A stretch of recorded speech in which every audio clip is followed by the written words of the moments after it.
My name is Ben Owens, and I was an engineer in industry in locations around the country for 20 years before becoming a math and physics teacher at Tri-County Early College High School. That was a teacher-powered school, which did wall-to-wall project-based learning in a competency-based environment. And then since 2018, I left the classroom and now run a nonprofit called Open Way Learning. So at Tri-County, I was a physics and math teacher. That was my title. But teaching was a little bit different there in that we did very little stand up and lecture. We would work with the students, find out what they cared about, and then we would craft co-design projects that were community facing primarily, so that they could actually work on doing activities that were relevant to things they cared about. And in that process, learn physics and math, as well as the history and the science. So I was facilitating the learning, and so we were specifically focusing on problem solving and critical thinking and being able to network across collaborative systems and all of those things that, you know, we as adults know that are essential, but our education system pretty much doesn't do a good job of holding, well, just giving students the opportunity to develop those skills that are essential. You take an abstract concept like projectile motion, can be excruciatingly boring for a lot of students, painfully boring.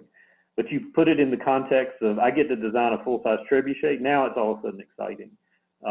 You get to take, you know, metal and understanding metals and chemistry, probably again, pretty boring in an abstract context, but put it in the context of blacksmithing and it becomes really real.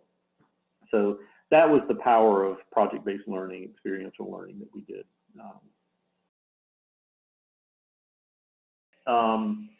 I was able to come in kind of at the ground floor and sort of craft the environment that we had for the school. So all of the different characteristics that we came up with, the fact that it was student-centered, the fact that we were going to focus on advisory, the fact that we were going to do project-based learning with a community-facing impact. All of those were characteristics that we sort of developed along the way. And it was just really exciting to be part of that process.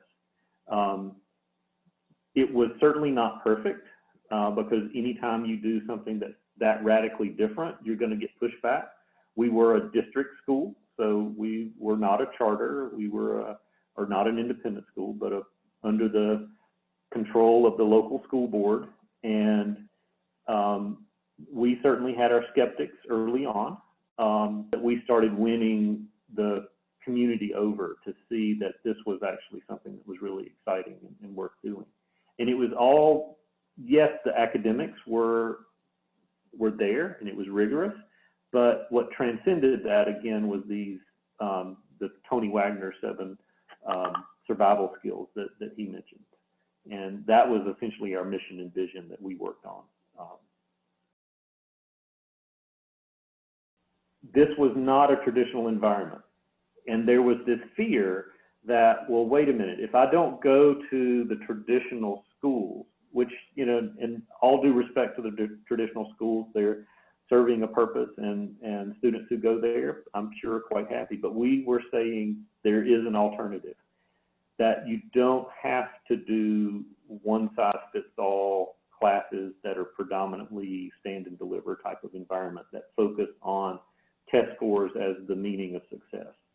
That you can transcend that to say, we're going to allow students, high school students, to actually do real world learning, and that pretty much mimics what they're going to be doing for the rest of their life. We're going to put them in high stress situations. Yes, it is stressful.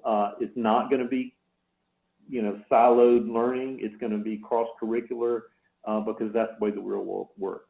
So if you want that type of environment where you get to get your hands dirty, you get to actually meet members of the community, you actually get to solve real problems that the community is facing, that you actually get to work on things that you care about, and in that process develop skills that you're going to use for a lifetime, then this is the kind of school that you should be interested in. And the other thing, the fear we would have of some parents is, well, what about the test? What about the transcript? Are my kids going to be able to get into Chapel Hill or Ohio State or University of Minnesota? I don't know that we ever had a University of Minnesota graduate, but and our answer was yes. And here's the proof. And if you want to talk to some of our former students, here we've got a list. And they actually became some of our best salesmen, as it were, or salespersons, because they were telling stories about, I left Tri-County Early College, landed at North Carolina State in their engineering program, and I was tutoring my peers because I knew how to prepare and do projects that they had never seen before. They may have developed trifolds or created a volcano out of baking soda or Mentos or Coke or whatever, but they had never built full-size trebuchets. They had never built a working dulcimer and explain wave vibration doing it, and explain the history of the dulcimer and how it affected Appalachian culture and things like that. So that's the power of this type of environment. It holds students to high expectations, but gives them the level of support that they're going to need on an everyday basis, individual support that they need. Is if we can do this in very conservative rural Appalachia, and that which actually is why I do the work I do now, which is help schools around the country, take similar approaches to innovate and create these types of environments, because I'm convinced if we can do it in that environment, then anyone. Now, it doesn't, again, mean that you take what we did and replicate it to the T. You look at what your assets are, look at what your needs are, and you craft something to address that in a really powerful way. As long as you keep the student at the center, as long as you have a living mission and vision,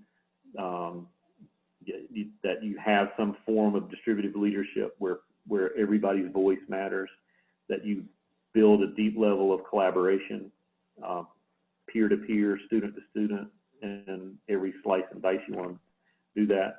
And finally, that you have that ability to be vulnerable because you're willing to share what the work that you do, whether that's a student being willing to share to get input on how to make it better, or a teacher saying, hey, can one of my colleagues take a look at this lesson that I'm going to work with tomorrow with these students and give me feedback on what am I missing. When you have that type of crucible of an environment, it just yields innovation. So you can really do things like, crazy whole school PBL or competency-based, even when the district is saying you got to do report cards. You just find a way to say we're going to make it happen.